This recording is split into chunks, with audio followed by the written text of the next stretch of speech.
on est chez Audi avec la nouvelle S6 e-tron qui se met à faire un peu comme Citroën il y a 15 ans avec des phares sur 2 étages. Bon. Alors il garde ces vraies fausses calandres. En termes de style, c'est un peu particulier. C'est pas moche, mais ça garde le sentiment qu'on a des versions Thermix qui ont été adaptées. Je suis pas convaincu à 100%. On a des très belles jantes par contre. Et les poignées de porte sont pas mal aussi.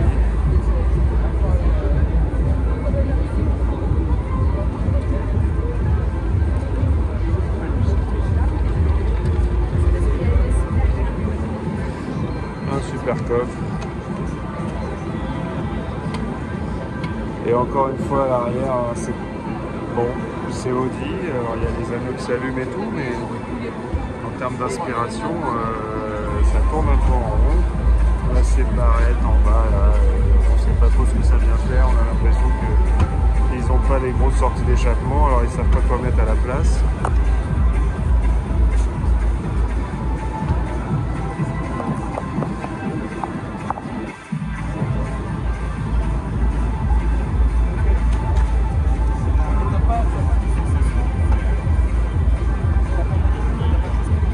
Il y a un petit peu le syndrome d'une marque qui a un peu de mal à avancer finalement. La voiture est pas moche, hein.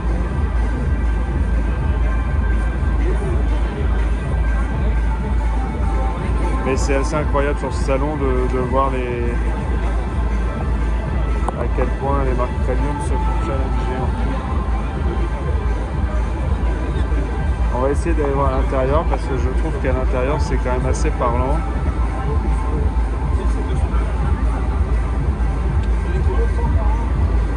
Les plastiques bruts là, c'est pas trop plastique. On est sur du 21 pouces. Alors ils arrivent à la maintenir quand même assez basse, on va dire, assez profilée pour une électrique, ça c'est bien. Et là, je sais pas si vous voyez le système d'affichage technique, il est énorme. Vraiment une place énorme dans le tableau de bord.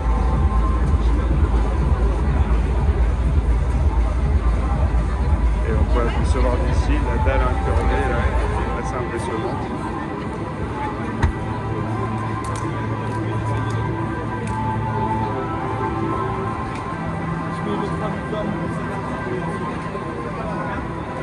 Un stand qui n'est pas très grand hein, chez Audi cette année. On les a connus plus ambitieux en termes de surface et de nombre de véhicules présentés.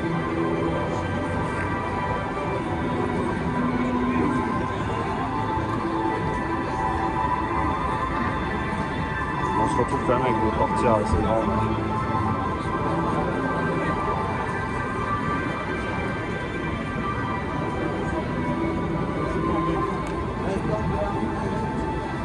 Artifices toujours en bas de caisse pour essayer de limiter visuellement la hauteur, enfin l'épaisseur. Bon, ça marche moyennement, hein. Quand on regarde ici, c'est quand même très épais. Et ici on essaie d'affiner un peu visuellement.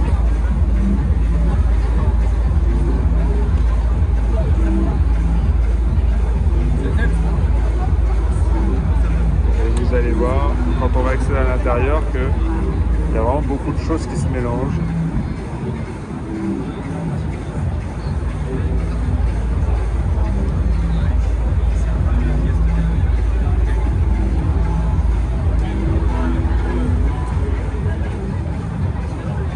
Déjà, on a des belles séries de cuir, hein, mais pas très modernes.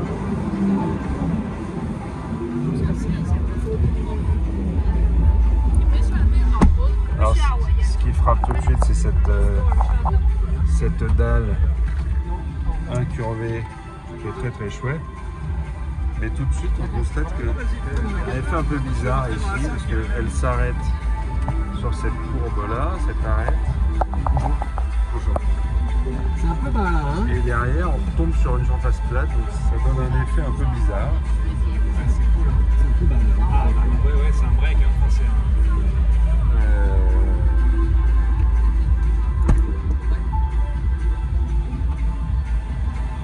Et donc cet écran, la transition elle est bizarre, on a des raccords ici Il y a de la place malgré tout derrière. qui sont des nids à poussière, qui sont pas très réussis. Et surtout, ce noir piano là, ça c'est la console centrale de la déception, hein, on va pas se mentir. L'Alcantara est très réussi, c'est très joli, mais alors ça, avec ces trucs qui coulissent à l'ancienne là, on a cette espèce de bouton là qui fait plusieurs choses en même temps et qui est très mal foutu à l'usage. Alors l'écran est très chouette, hein. Là il n'y a pas grand chose à dire là-dessus. On est chez Audi.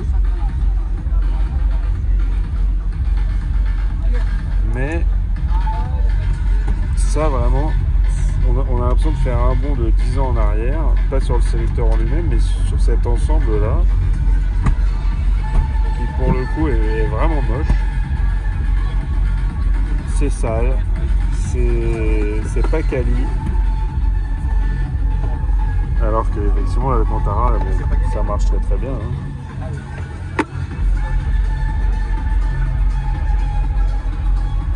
On a aussi le fameux toit qui s'opacifie. Mais voilà, au final, on a un mix. Regardez-moi ce panneau de contrôle là. Là, on hallucine quand même. Si vous êtes monté dans une Tesla récemment, c'est absolument improbable ce panneau de contrôle. Improbable. C'est délirant et j'imagine en conduisant là qu'il faut vraiment se farcir tous les boutons.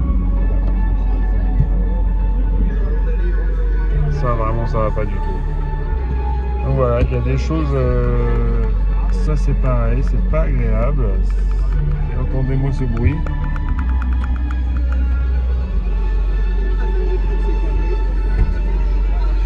Voilà, le meilleur côtoie le pire, hein. Vraiment. Là on a des plastiques pas beaux. Ça se cherche un petit peu là chez Audi, hein, je trouve. Ça se cherche un petit peu. On a ça là, ça c'est pas possible. Pas acceptable. Voilà pour cette S6 Citroën qui souffle le chaud et le froid.